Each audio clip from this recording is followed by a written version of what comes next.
నాకొక అనుమానం. చెప్పు. అది అది ఒక్కో అక్షరం కూడబలుక్కుంటూ అన్నాడు. శ్రేష్ఠకి ఒక ఫ్రెండ్ ఉన్నాడు. బహుశా అతని దగ్గరికి ఏమన్నా వెళ్ళుంటుందంటావా? బ్రుకుటి ముడుస్తూ అన్నాడు శశి. శ్రేష్ఠకి ఫ్రెండ్? You mean? తల అడ్డంగా ఆడిస్తూ అన్నాడు. మామూలు ఫ్రెండ్ అని అనుకుంటున్నా, కానీ బాగా ఆత్మీయంగా చనువుగా ఉంటాడు. ఎక్కడుంటాడు తెలుసా? కృష్ణానగర్లో ఉంటాడనుకుంటా. Phone number? తెలీదు. నీకు పరిచయం లేదా? పరిచయం ఉంది, స్నేహం లేదు. ఒకసారి పరిచయం చేసింది నా బెస్ట్ ఫ్రెండ్ అని. పూర్తి కథ నువ్వు ఎప్పుడూ కోసం మా మాట్లాడలేదా? ఛానల్ని విజిట్ చేయండి. లేదు, ఆ నచ్చితే అవకాశం లైక్ రాలేదు. చేయండి, షేర్ ఇల్లు చేయండి, తెలుసా? మీ అభిప్రాయాలని కామెంట్ చేయండి.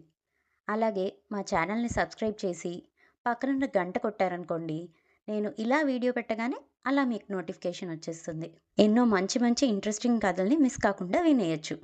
చేస్తారు కదా మరి?